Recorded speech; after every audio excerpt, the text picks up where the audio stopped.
So ನಮಸ್ಕಾರ champions. ಇವತ್ತು ನಾನು ಕಾಡದೇವ್ರ ಸರ್ ಜೊತೆ ಇದ್ದೀನಿ, ಹಿರಿಯ ಕಾಡದೇವ್ರ ಸರ್. ಸೊ ಇವರು ಕಳೆದ 15 ವರ್ಷದಿಂದ ಕೊನ್ನೂರು ಸೈನ್ಸ್ PU ಕಾಲೇಜ್ LITಲಿ 15 ವರ್ಷದಿಂದ ಫಿಸಿಕ್ಸ್ ಲ್ಯಾಬ್ ಆಯಿತು, ಇನ್ನೊಂದಾಯಿತು ಎಲ್ಲ ಮ್ಯಾನೇಜ್ ಮಾಡ್ತಿದ್ದಾರೆ. ಅಷ್ಟೇ ಅಲ್ಲ, ಇವರ ಎಕ್ಸ್ಪೀರಿಯನ್ಸ್, ಲ್ಯಾಬ್ ಎಕ್ಸ್ಪೀರಿಯನ್ಸ್ ಎಷ್ಟು ಅಂದರೆ 34 ಇಯರ್ಸ್, ನನಗಿಂತ 2 ವರ್ಷ ಜಾಸ್ತಿನೇ. ಸೊ 34 ಇಯರ್ಸಿಂದ ಇವರು ಲ್ಯಾಬ್ ಮಾಡ್ತಿದ್ದಾರೆ. ಆ್ಯಂಡ್ ಬರೀ ಲ್ಯಾಬ್ ಅಲ್ಲ, ಒಂಥರ ಹೇಳ್ತಾರಲ್ಲ ಅರ್ತ್ ಕುಡಿದ್ಬಿಟ್ಟಿದ್ದಾರೆ ಅಂತ, ಸೊ ಹಂಗೆ. And more over, so Bagalkot ಏನು ಲ್ಯಾಬ್ರೇಟ್ರಿ ಹ್ಯಾಂಡ್ ಬುಕ್ ಇದೆ, ಸೊ ಅದರಲ್ಲಿ ಅಡ್ವೈಸಿಂಗ್ ಕಮಿಟಿ ಮೆಂಬರ್ಸಲ್ಲಿ even he is one of the person, because ಅವ್ರ ಎಕ್ಸ್ಪೀರಿಯನ್ಸು ನಿಮ್ಗೆ ಗೊತ್ತಲ್ಲ. So will be looking at some of the experiments ಈ ಕಾಡ್ದವ್ರು ಸರ್ ಏನು ಮಾಡಿದ್ದಾರೆ ಫ್ರಮ್ ಆಲ್ ಹಿಸ್ ಎಕ್ಸ್ಪೀರಿಯನ್ಸ್, ಅಥವಾ ಅವ್ರದ್ದು ಟೀಚಿಂಗ್ ಇದಾಯಿತು. ಸೊ ರಿಯಲ್ ಕ್ವಿಕ್ಕಾಗಿ ಎಕ್ಸ್ಪೀರಿಯನ್ಸ್ ನೋಡೋಣ, ಬಿಕಾಸ್ ಟೈಮ್ ಜಾಸ್ತಿ ಇಲ್ಲ. ಸೊ ಎಷ್ಟು ಫಾಸ್ಟ್ ಆಗುತ್ತೋ ಅಷ್ಟು ಫಾಸ್ಟಾಗಿ, ಎಷ್ಟು ಏನು ಬೇಕು ಅಷ್ಟಕ್ಕೆ ಸರ್ ಎಕ್ಸ್ಪ್ಲೈನ್ ಮಾಡಿದ್ದಾರೆ. So I guess it will really be helpful for you. Thank you sir, thank you so much. It is also helpful for practical examination. Yes. ಇದು PUC ಸೆಕೆಂಡ್ ಇಯರಲ್ಲಿ ಬರುವಂಥ figure of merit of galvanometer ಅಂತ experiment. ಇಲ್ಲಿ figure of merit of ಗೆಲ್ಲೋಮೀಟರನ್ನು find out ಮಾಡಬೇಕಾದ್ರೆ ನಮಗೆ first resistance of ಗೆಲ್ಲೋಮೀಟರನ್ನು find out ಮಾಡಬೇಕು. ಇದರದ ಏಮ್ ಬಂದುಬಿಟ್ಟು determination of resistance of galvanometer by half deflection method. ಅಂತ ಹಾಫ್ ಡಿಫ್ಲೆಕ್ಷನ್ ಮೆಥಡದಿಂದ resistance of galvanometer find out ಮಾಡಬೇಕು. ಆಮೇಲೆ ನಾವು ಇದರದ್ದು ಫಿಗರ್ ಆಫ್ ಮೆರಿಟನ್ನು ಕ್ಯಾಲ್ಕುಲೇಟ್ ಮಾಡಬೇಕು. ಈ ಎಕ್ಸ್ಪೆರಿಮೆಂಟ್ ಮಾಡಬೇಕಾದ್ರೆ ನಮಗೆ ಅವಶ್ಯ ಇರುವಂಥ ಕೆಲವೊಂದು ಇಕ್ವಿಪ್ಮೆಂಟ್ಸ್ ಯಾವಂದ್ರೆ, ಫಸ್ಟು ಬ್ಯಾಟ್ರಿ ಅಥವಾ ಇದಕ್ಕೆ ಸೆಲ್ ಅಂತೂ ಕರೀತಾರೆ. ನೆಕ್ಸ್ಟು ಮೂವಿಂಗ್ ಕಾಯಿಲ್ ಗೆಲ್ಲೋಮೀಟರ್ ಬೇಕು, 2 ರೆಸಿಸ್ಟೆನ್ಸ್ ಬಾಕ್ಸ್ ಬೇಕು, 2 ಪ್ಲಕ್ಕಿಗಳು ಬೇಕು. ಈ ಪ್ಲಕ್ಕಿ ಇನ್ನು ಇದರದ್ದು ಫಾರ್ಮುಲಾ ಬಂದುಬಿಟ್ಟು figure of merit of galvanometer K is equal to E divided by R plus G into theta. ಇಲ್ಲಿ ಕೆ ಅಂದರೆ figure of merit of galvanometer, E ಅಂದರೆ ಇಲ್ಲಿ ಕೊಟ್ಟಿರುವಂಥ ನಮ್ಮ ಬ್ಯಾಟ್ರಿದು EMF, ದೆನ್ ಆರ್ ಅಂದರೆ resistance of the galvanometer, and theta ಅಂದರೆ ಈ ಗೆಲ್ಲೋಮೀಟರಲ್ಲಿ ಏನು ಡಿಫ್ಲೆಕ್ಷನ್ ಆಗ್ತದಲ್ಲ ಆ ತೀಟಾ ವ್ಯಾಲ್ಯೂ, ಆ ಡಿಫ್ಲೆಕ್ಷನ್ ವ್ಯಾಲ್ಯೂನ ತೀಟಾ ಅಂತ ಕರಿತೀವಿ ನಾವು. ನೆಕ್ಸ್ಟು ಇದರ ಬಂದುಬಿಟ್ಟು ಇದಕ್ಕೆ ಫಸ್ಟು ಕನೆಕ್ಷನ್ ಕೊಟ್ಕೋಬೇಕು. ಕನೆಕ್ಷನ್ ಯಾವ ರೀತಿ ಕೊಟ್ಕೋಬೇಕಂದ್ರೆ, ಪಾಸಿಟಿವ್ ಆಫ್ ದ ಬ್ಯಾಟ್ರಿಯಿಂದ ಫಸ್ಟು ಗೆಲ್ಲೋಮೀಟರ್ ಕನೆಕ್ಷನ್ ಕೊಡಬೇಕು. ನೆಕ್ಸ್ಟ್ ಗೆಲ್ಲೋಮೀಟರ್ದಿಂದ 1 ಕೀ ಕೊಡಬೇಕು. ಇದನ್ನು ನಾವು K1 ಅಂತ ಕನ್ಸಿಡರ್ ಮಾಡ್ತೀವಿ. Next K1 to the high ರೆಸಿಸ್ಟೆನ್ಸನ್ನು ಆರ್ ಅಂತ ಕನೆಕ್ಟ್, ಇದು ರೆಸಿಸ್ಟೆನ್ಸ್ ಬಾಕ್ಸ್ 6 ಇದಕ್ಕೆ ಕನೆಕ್ಟ್ ಮಾಡಬೇಕು. ಇದರಿಂದ negative of the battery connect ಮಾಡ್ಕೋಬೇಕು.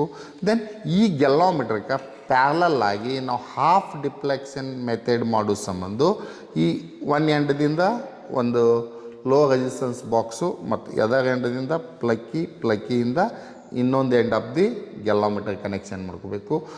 ಫಸ್ಟ್ ನಾವು ಮಾಡಬೇಕಾದ್ರೆ ಫಸ್ಟು ಬ್ಯಾಟ್ರಿಯನ್ನು ಆನ್ ಮಾಡ್ಕೊಂಡು ನೆಕ್ಸ್ಟು K1 ಕ್ಲೋಸ್ ಮಾಡಬೇಕು, K2 ಓಪನ್ ಇರಬೇಕು. K1 ಕ್ಲೋಸ್ ಡೈರೆಕ್ಟ್ ಮಾಡಿದರೆ ಈ ಗೆಲ್ಲೋಮೀಟ್ರು ನಮಗೆ ಹಾಳಾಗೋ ಚಾನ್ಸ್ ಇರುತ್ತೆ. ಇದಕ್ಕೆ ನಾವು ಯಾಕೆ ಹಾಳಾಗುತ್ತೆ ಅಂದರೆ, ಇದು ಪ್ರಿನ್ಸಿಪಲ್ ಬಂದುಬಿಟ್ಟು deflection in a galvanometer is directly proportional to the current flowing through the galvanometer. ಅಂದರೆ ನಾವು ಕರೆಂಟ್ ಎಷ್ಟು ಕೊಡ್ತೀವಿ ಅಷ್ಟು ಡಿಫ್ಲೆಕ್ಷನ್ ಆಗುತ್ತೆ. ಕರೆಂಟ್ ಜಾಸ್ತಿ ಕೊಟ್ಟರೆ ಇದು ಜಾಸ್ತಿ ಡಿಫ್ಲೆಕ್ಷನ್ ಆಗುತ್ತೆ, ಕರೆಂಟ್ ಕಡಿಮೆ ಕೊಟ್ಟರೆ ಇದಕ್ಕೆ ಕರೆಂಟು ಇದು ಡಿಫ್ಲೆಕ್ಷನು ಕಡಿಮೆ ಆಗುತ್ತೆ. ಈಗ ನಾನು ಇಲ್ಲಿ ಏನೂ ರೆಸಿಸ್ಟೆನ್ಸ್ ತೆಗೆದೇ ಇರೋದರಿಂದ ಬರುವಂಥ ಎಲ್ಲ ಕರೆಂಟು ಇದರ ಮೂಲಕ ಹಿಂಗೆ ಹಾದು ಇದಕ್ಕೆ ಹೋಗೋದ್ರಿಂದ ಇದು ಹಾಳಾಗೋ ಚಾನ್ಸ್ ಇರುತ್ತೆ. ಅದಕ್ಕೆ ಅಡ್ವಾನ್ಸ್ ಸುಟೇಬಲ್ ರೆಸಿಸ್ಟೆನ್ಸನ್ನು ನಾನು ಅನ್ಪ್ಲಗ್ ಮಾಡಬೇಕು. ಸುಟೇಬಲ್ ರೆಸಿಸ್ಟೆನ್ಸ್ ಅನ್ಪ್ಲಗ್ ಮಾಡಿದರೆ ಅಂದರೆ ಮೋರ್ ದೆನ್ 5000 ಓಮ್ ಅನ್ಪ್ಲಗ್ ಮಾಡಿದರೆ ಇದ್ರೊಳಗೆ ಡಿಫ್ಲೆಕ್ಷನ್ ತೋರಿಸ್ತೆ. ನಮಗೆ ಡಿಫ್ಲೆಕ್ಷನ್ ಹೆಂಗೆ ಬರಬೇಕಂದ್ರೆ ಈವನ್ ನಂಬರ್ ಡಿಫ್ಲೆಕ್ಷನ್ ಬರಬೇಕು. ಈವನ್ ನಂಬರ್ ಡಿಫ್ಲೆಕ್ಷನ್ ಯಾಕೆ ಬರಬೇಕಂದ್ರೆ, ನಾವು ಇದನ್ನು ಹಾಫ್ ಡಿಫ್ಲೆಕ್ಷನ್ ಮೆಥಡ್ ಮಾಡ್ತಾ ಇರೋದ್ರಿಂದ ಅದನ್ನು ಬೈ 2 ಮಾಡೋಕ್ಕೆ ಈವನ್ ನಂಬರ್ ಡಿಫ್ಲೆಕ್ಷನ್ ಬರಬೇಕು. ಈವನ್ ನಂಬರ್ ಡಿಫ್ಲೆಕ್ಷನ್ ಬಂದಾಗ ಇಲ್ಲಿ ನಾವು ಅನ್ಪ್ಲಗ್ ಮಾಡಿರುವಂಥ ರೆಸಿಸ್ಟೆನ್ಸ್ ಆರ್ ವ್ಯಾಲ್ಯೂವನ್ನು ಈ ಟ್ಯಾಬ್ಲರ್ ಕಾಲಮ್ದಲ್ಲಿ ನಾವು ನೋಟ್ ಡೌನ್ ಮಾಡ್ಕೋಬೇಕು. ನಂತರ ಇಲ್ಲಿ ಈವನ್ ನಂಬರ್ ಡಿಫ್ಲೆಕ್ಷನ್ ಬರುತ್ತೆ, ಅದು ಡಿಫ್ಲೆಕ್ಷನ್ ಇನ್ ತೀಟಾ ಅನ್ನುವಂಥ ಕಾಲಮ್ನಲ್ಲಿ ಅದನ್ನು ಮಾಡ್ಕೋಬೇಕು. ದೆನ್ ನೆಕ್ಸ್ಟು ಹಾಫ್ ಡಿಫ್ಲೆಕ್ಷನ್ ಮಾಡೋ ಸಂಬಂಧ ಈ ರೆಸಿಸ್ಟೆನ್ಸ್ ಬಾಕ್ಸ್ ಎಸ್ ಅನ್ನು ಕನೆಕ್ಟ್ ಮಾಡಬೇಕಾಗತ್ತೆ. ಅದಕ್ಕೆ ನಾವು ಈ K2 ಯೂಸ್ ಮಾಡಬೇಕು. K2 ಯೂಸ್ ಮಾಡಿದ ಇದಕ್ಕೆ ಪ್ಲಗ್ ಹಾಕಿದಾಗ ಇದಕ್ಕೆ ಕರೆಂಟ್ ಬರೋದು ನಿಲ್ ಆಗುತ್ತೆ, ಇದು ಜೀರೋ ಡಿಫ್ಲೆಕ್ಷನ್ ಬರುತ್ತೆ. ಈ ಜೀರೋ ಡಿಫ್ಲೆಕ್ಷನ್ ನಮಗೆ ಆಲ್ರೆಡಿ ತೀಟಾ ವ್ಯಾಲ್ಯೂ ಗೊತ್ತಿರುತ್ತೆ. Next S power theta bar 2 ಅದ. ಎಸ್ ಪವರ್ ತೀಟಾ ಬಾರ್ 2 ಅಂದ್ರೆ ನಾವು ಈವನ್ ಬಂದಿರ್ತದಲ್ಲ ಅದು ಹಾಫ್ ಡಿಫ್ಲೆಕ್ಷನ್ ಬರುವಂಗೆ ಈ ಎಸ್ದಲ್ಲಿ ಅನ್ಪ್ಲಗ್ ಮಾಡಬೇಕು. ನಾವು ಇಲ್ಲಿ ಎಸ್ದಲ್ಲಿ ಅನ್ಪ್ಲಗ್ ಮಾಡಿದರೆ ಫಾರ್ ಎಕ್ಸಾಂಪಲ್ ನಾವು ಆಗಲೇ 12 ಬಂದಿದ್ರೆ 6 ಬರುವ ಹಾಗೆ ನಾವು ಇದ್ರಾಗ ಅನ್ಪ್ಲಗ್ ಮಾಡಬೇಕು. ನೆಕ್ಸ್ಟು ಅದಾದ ನಂತರ ಮತ್ತೆ ಇವತ್ತನ್ನು ಆ್ಯಸ್ ಇಟ್ ಈಸ್ ಕ್ಲೋಸ್ ಮಾಡಿ K2 ಓಪನ್ ಮಾಡಿ another different value of theta E1 number ಬರುವಂಗೆ ಮಾಡಬೇಕು. ಈಗ ನಮಗೆ 14 ಬಂದಿದೆ ಅಂತ ತಿಳ್ಕೊಳ್ಳೋಣ. 14 ಬಂದಿದೆ ಮತ್ತು K2 ಕ್ಲೋಸ್ ಮಾಡಬೇಕು, ಅವಾಗ 0 ಬರುತ್ತೆ.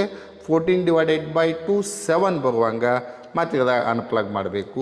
ಈ ವ್ಯಾಲ್ಯೂವನ್ನು ಅಲ್ಲಿ ಎಸ್ ನೋಟ್ ಡೌನ್ ಮಾಡ್ಕೋಬೇಕು. ನಂತರ ನಮ್ಗೆ ಇಲ್ಲೊಂದು formula ಕೊಟ್ಟಿರುತ್ತಾರೆ, G = R × S / R - S. ಅಂದರೆ ರೆಸಿಸ್ಟೆನ್ಸ್ ಆಫ್ ದಿ ಗೆಲ್ಲೋಮೀಟ್ರ್ ಕ್ಯಾಲ್ಕುಲೇಟ್ ಮಾಡಬೇಕು. ನಮಗಿಲ್ಲಿ ಟ್ಯಾಬ್ಲೋ ಕಾಲಮ್ದಲ್ಲಿ ಆರ್ ವ್ಯಾಲ್ಯೂನೂ ಇರುತ್ತೆ, ಎಸ್ ವ್ಯಾಲ್ಯೂನೂ ಇರುತ್ತೆ. ಎರಡೂ ಕ್ಯಾಲ್ಕುಲೇಟ್ ಮಾಡಿ G = R × S / R - S ಮಾಡ್ಕೋಬೇಕು. ನಂತರ ಇದಾದ ನಂತರ ಲಾಸ್ಟ್ ನಮಗೆ figure of merit of galvanometer calculate ಮಾಡ್ಕೋಬೇಕಾಗುತ್ತೆ.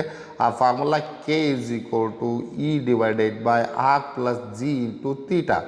E means EMF of the battery. ನಾವು ಆಲ್ರೆಡಿ ಅದನ್ನು ಫಸ್ಟಿಗೆ ನೋಟ್ ಡೌನ್ ಮಾಡ್ಕೊಂಡಿರುತ್ತೆ.